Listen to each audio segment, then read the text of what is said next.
Marcos 14, versículos 12 al 25, esta es la palabra del Señor. El primer día de la fiesta de los panes sin levadura, cuando se acostumbraba a sacrificar el cordero pascual, los discípulos le preguntaron a Jesús: ¿dónde quieres que vayamos a hacer los preparativos para que comas la Pascua? Él envió a 2 de sus discípulos con este encargo: vayan a la ciudad y les saldrá al encuentro un hombre que lleva un cántaro de agua. Síganlo. Y allí donde entre, díganle al dueño: el maestro pregunta, ¿dónde está la sala en la que puede comer la Pascua con mis discípulos? Él les mostrará en la planta alta una sala amplia, amueblada y arreglada. Preparen allí nuestra cena. Los discípulos salieron, entraron en la ciudad y encontraron todo tal y como les había dicho Jesús. Así que prepararon la Pascua. Al anochecer llegó Jesús con los 12. Mientras estaban sentados a la mesa comiendo, dijo: les aseguro que uno de ustedes que está comiendo conmigo me va a traicionar.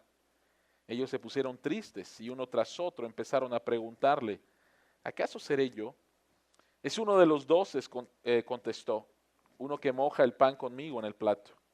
A la verdad, el Hijo del Hombre será tal como está escrito de él, pero ay de aquel que lo traiciona, más le valdría a ese hombre no haber nacido. Mientras comían, Jesús tomó pan y lo bendijo. Luego lo partió y se lo dio a ellos, diciéndoles: tomen, esto es mi cuerpo. Después tomó una copa, dio gracias y se la dio a ellos, y todos bebieron de ella. Esto es mi sangre del pacto que es derramada por muchos, les dijo. Les aseguro que no volveré a beber del fruto de la vida hasta el día en que beba el vino de nuevo en el reino de Dios.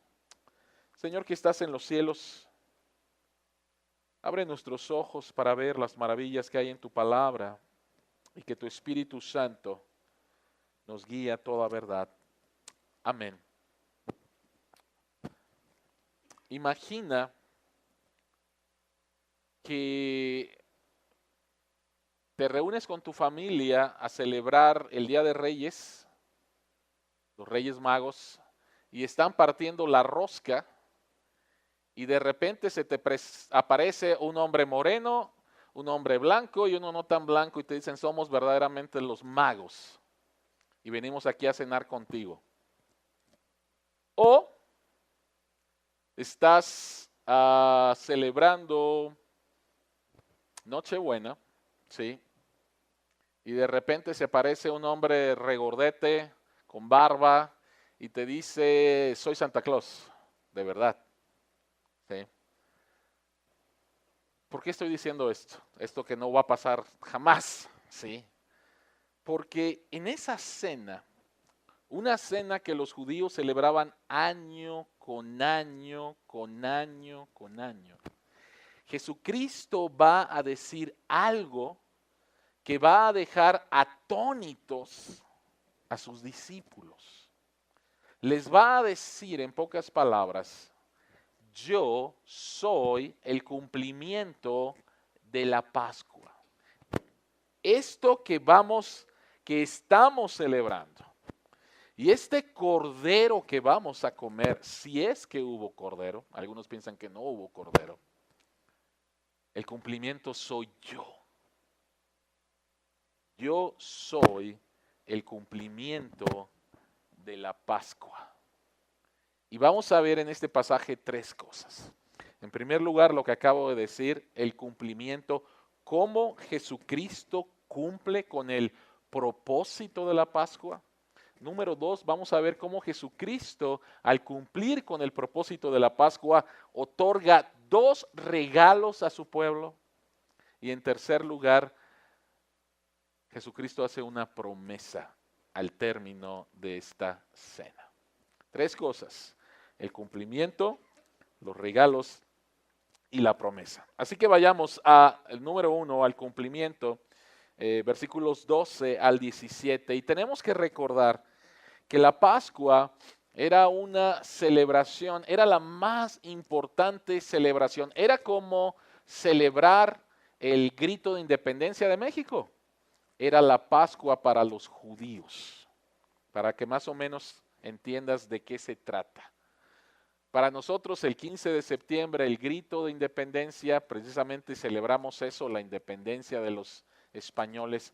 Para los judíos, Dios instituye esta fiesta recordando lo que Él hizo cuando los libera de la esclavitud en Egipto. Debemos de recordar que el pueblo de Dios estuvo 400 años esclavo en Egipto y que clamaron a Dios y Dios escucha, Dios recuerda el pacto, Dios manda a un Salvador. El pueblo de Dios había perdido su identidad. Dios le dice a Moisés, quiero que les digas que yo soy, te ha enviado, yo soy el Dios de Abraham, el Dios de Isaac, el Dios de Jacob. Y después Dios empieza a liberar a su pueblo a través de plagas que manda al pueblo de Egipto, humillando al faraón, que creían que era Dios, humillando a todos los dioses egipcios, mostrando que Él era el único Dios. Y la 10ª plaga era la plaga que iba a liberar a su pueblo. Y creo que nuevamente tú conoces esta historia y tenemos que recordar que Dios dice, yo voy a mandar mi justicia. Y esa noche, en todo Egipto, egipcios y judíos, ese día Dios iba a manifestar su justicia y alguien iba a morir en representación de la familia y por causa de sus pecados.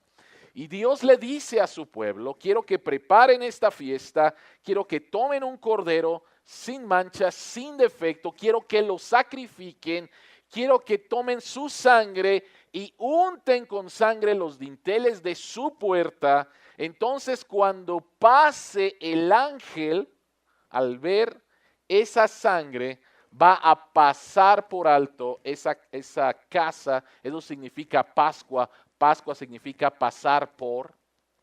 Y entonces no va a haber justicia en esa casa, porque ya hubo un sustituto.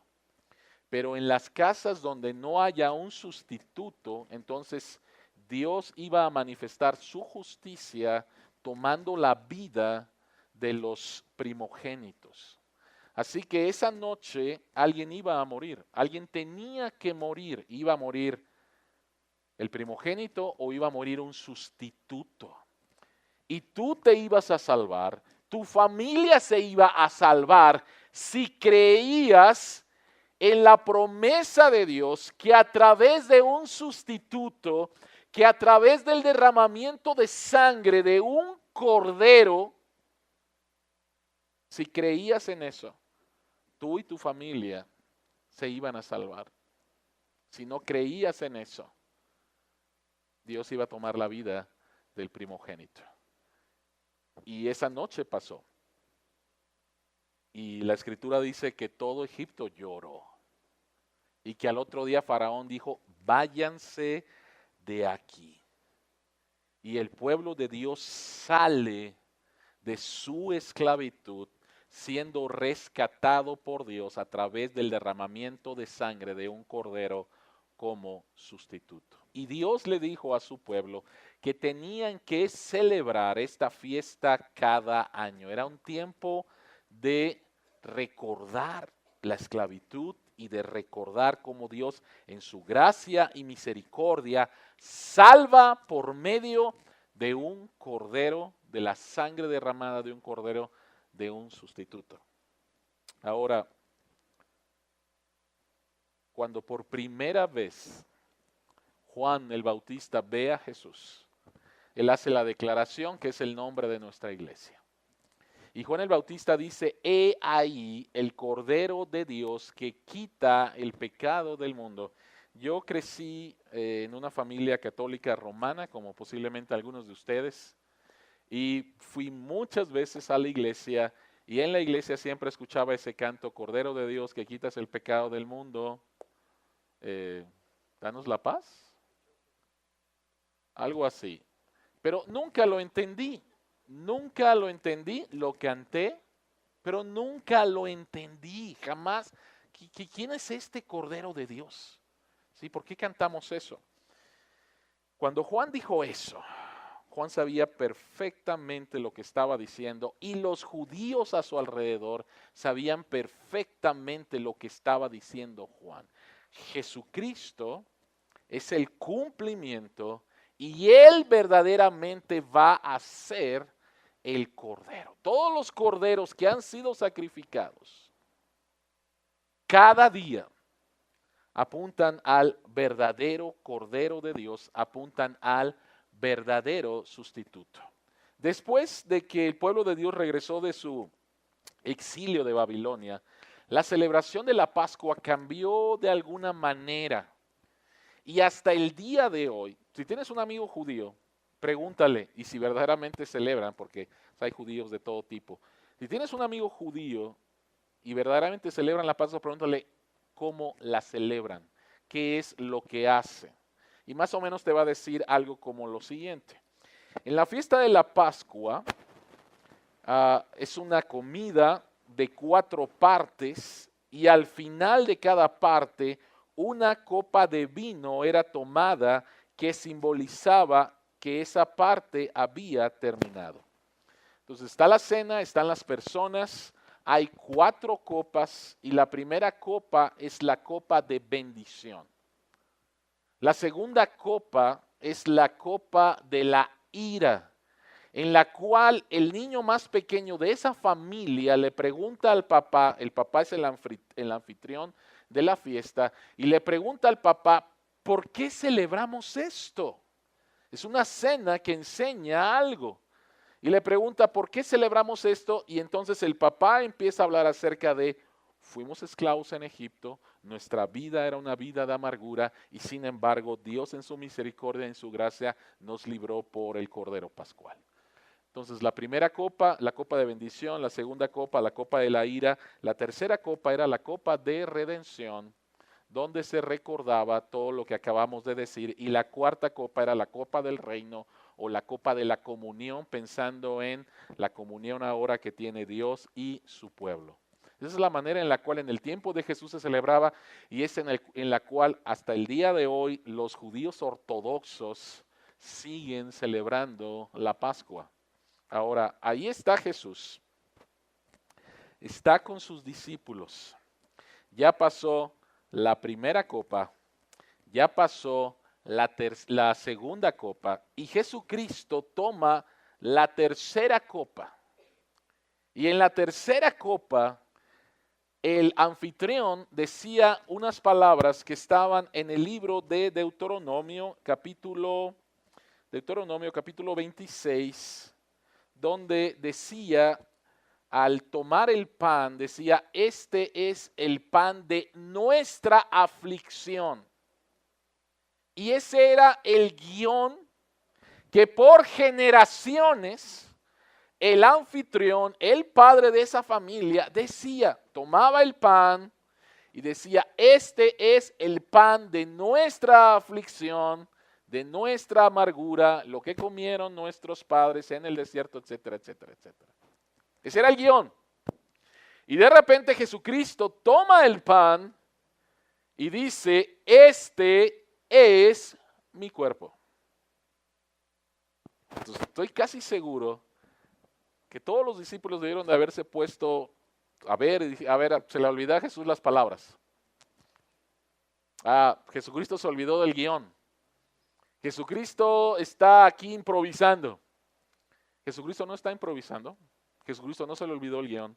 Jesucristo está diciendo, quiero decirles que todo lo que ustedes han estado celebrando tiene su cumplimiento conmigo. ¿Recuerdan lo que Jesucristo hizo cuando predicó por primera vez públicamente y se revela en Nazaret, en su pueblo? Y él toma el rollo en el libro de Isaías y lo lee y él dice, esta profecía se ha cumplido delante de ustedes. Y todos se quedan así. ¿Y este quién es? Y hasta se molestan con él. Imagínate nuevamente, la cena de cada año, te la sabes de memoria, sabes el guión, sabes lo que va a pasar, sabes lo que se tiene que decir. Y de repente Jesucristo dice algo completamente nuevo. Y dice, este es mi cuerpo. Este es mi cuerpo de aflicción y yo los voy a llevar, yo los voy a liberar de una esclavitud que posiblemente ni siquiera se han dado cuenta. Sí, Dios los liberó de la esclavitud de Egipto, Dios los sacó de ahí, eso fue un éxodo. Yo vengo a cumplir eso y a traer un nuevo éxodo para el pueblo de Dios. Jesucristo está cumpliendo con todo a lo cual la Pascua apuntaba. Lo voy a decir de otra manera.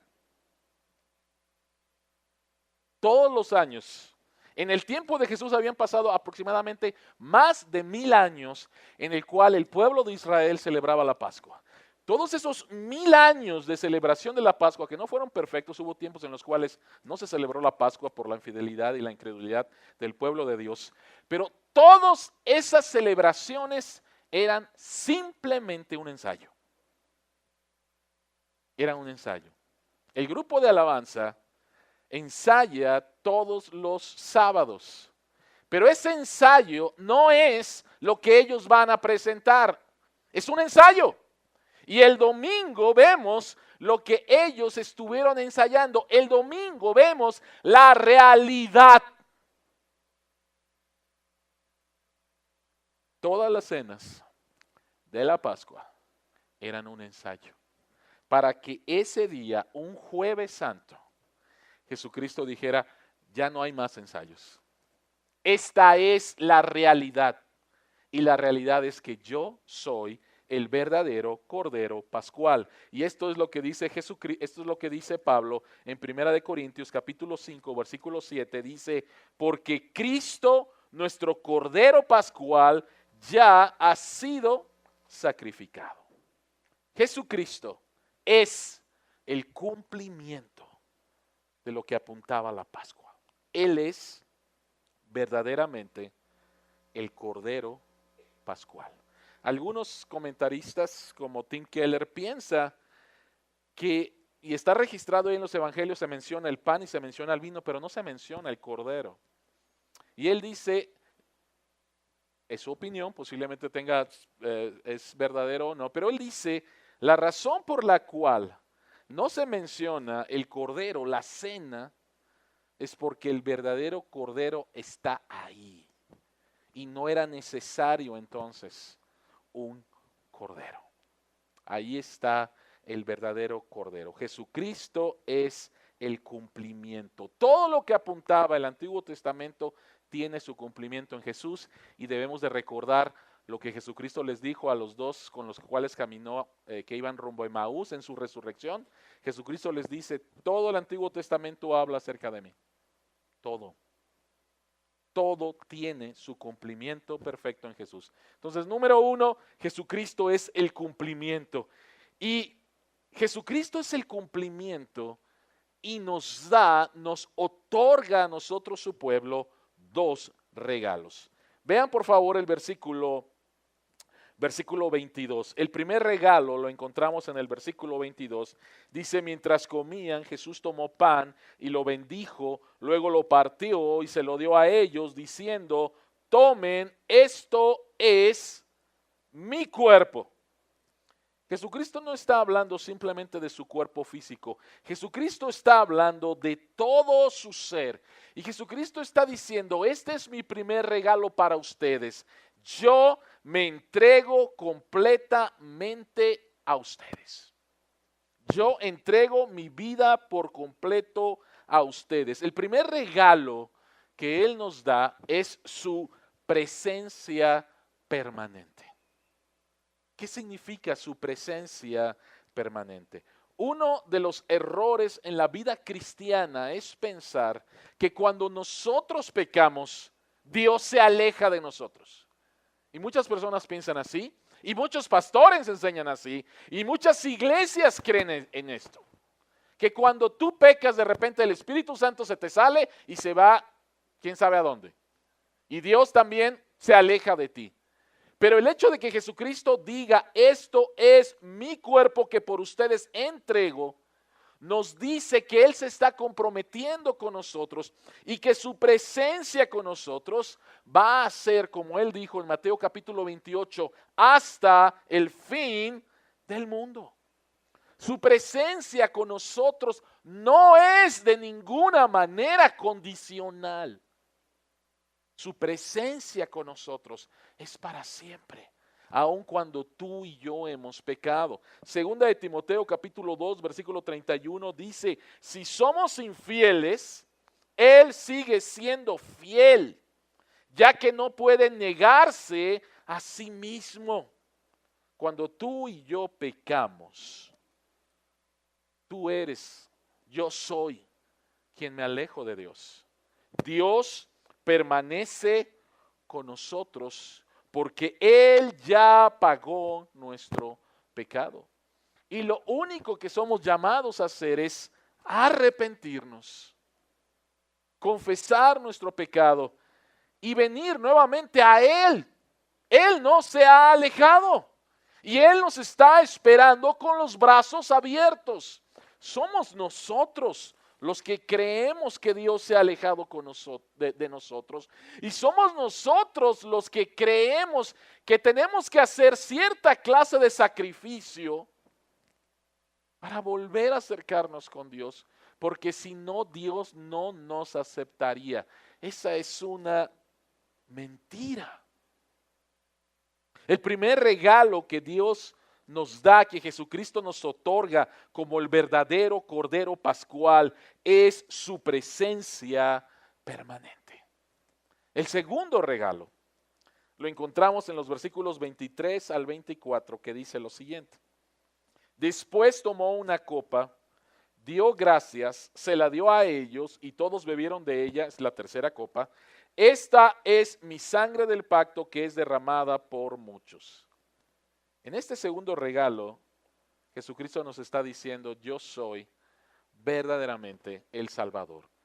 El Cordero Pascual, al cual estamos celebrando la cena, estamos celebrando como Dios lo sacó de Egipto, pero como dije hace un momento, yo soy el verdadero Salvador y yo los voy a salvar de la esclavitud más grande que tienen, y es la esclavitud de sus pecados. Y Jesucristo está señalando a un texto en el Antiguo Testamento, Éxodo capítulo 24, donde está Moisés como mediador del pueblo. Dios está estableciendo su pacto. Y escuchen por favor estas palabras, versículo 8 del capítulo 24 de Éxodo. Moisés tomó la sangre, roció al pueblo con ella y dijo, esta es la sangre del pacto que con base en estas palabras el Señor ha hecho con ustedes. Las palabras que dijo Jesús, no se las inventó Jesús, ya las había dicho Moisés. Cuando Dios establece su pacto con Israel, hay un sacrificio, hay derramamiento de sangre, hay derramamiento de sangre sobre el pueblo de Dios. Y Dios dice, ustedes son míos. Yo he establecido un pacto con ustedes. Este pacto es incondicional. Y este pacto ha sido ratificado con la sangre. Y lo que dice Jesús, en pocas palabras, al repetir las palabras de Moisés, Jesús está diciendo lo siguiente. Yo, el administrador de un nuevo pacto, y mi sangre es la que va a sellar este pacto. No es la sangre de animales que caerá sobre sus cuerpos o ropa, es la sangre del verdadero Cordero de Dios que llegará hasta sus corazones y los limpiará de todo pecado y maldad.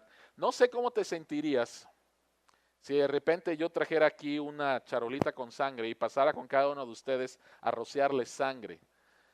Sería algo muy extraño, ¿sí? Y sobre todo dirás, ¿por qué me manchas la ropa, verdad? Pero sería algo muy extraño. Bueno, eso pasó, pero eso ya no tiene que pasar, porque el rociamiento de sangre, el derramamiento de sangre no se aplica literalmente a nuestro cuerpo o a nuestra ropa. el derramamiento de sangre, la aplicación de esa sangre se aplica directamente a nuestro corazón en cumplimiento de la profecía que Dios manifestó a través del profeta Jeremías en Jeremías capítulo 31, versículos 31 al 34, que dicen: vienen días, afirma el Señor, en que haré un nuevo pacto con el pueblo de Israel y con la tribu de Judá. No será un pacto como el que hice con sus antepasados el día en que los tomé de la mano y los saqué de Egipto, ya que ellos lo quebrantaron a pesar de que yo era su esposo, afirma el Señor. Este es el pacto que después de aquel tiempo haré con el pueblo de Israel, afirma el Señor.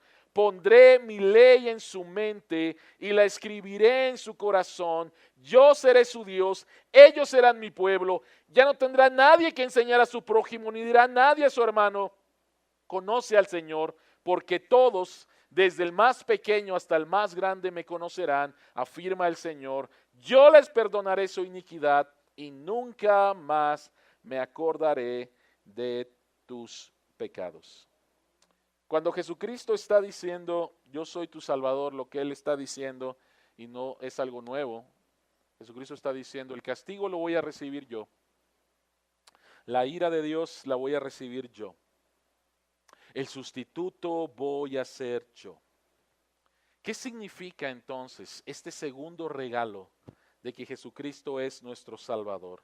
Significa lo siguiente: que ahora la manera en la cual nos relacionamos con Jesús es no como un acusador, sino como un abogado. Al acercarnos a Dios, no nos estamos acercando a alguien que va a señalarte y te va a decir todo lo malo que has hecho el día de hoy, el día de ayer, antier, etcétera, etcétera. Dios no es ya nuestro acusador. Dios, el Hijo, Jesucristo, es nuestro abogado. La palabra de Dios dice en Apocalipsis capítulo 12 que el acusador de los hermanos es Satanás.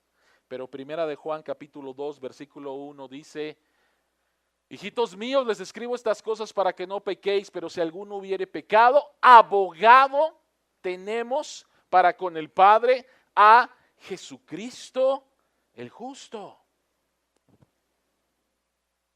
En esta semana, ¿cuántas veces has pecado? Y cada vez que tú y yo pecamos, Jesucristo se presenta delante del Padre y le dice: yo ya pagué por ese pecado. Yo ya pagué por ese pecado.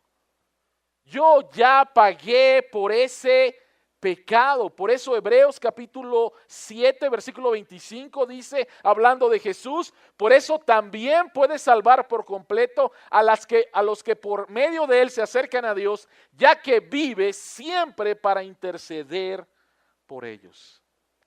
Él intercede todos los días por nosotros. ¿Cómo te relacionas con un acusador y cómo te relacionas con tu abogado? Si sabes que va a venir a visitarte una persona que sabe tus secretos y que es chismoso, ¿cómo te relacionarías con esa persona? No lo quieres ver y no quieres que hable. Pero ¿cómo te relacionas? ¿Cómo te relacionarías con una persona que es tu defensor?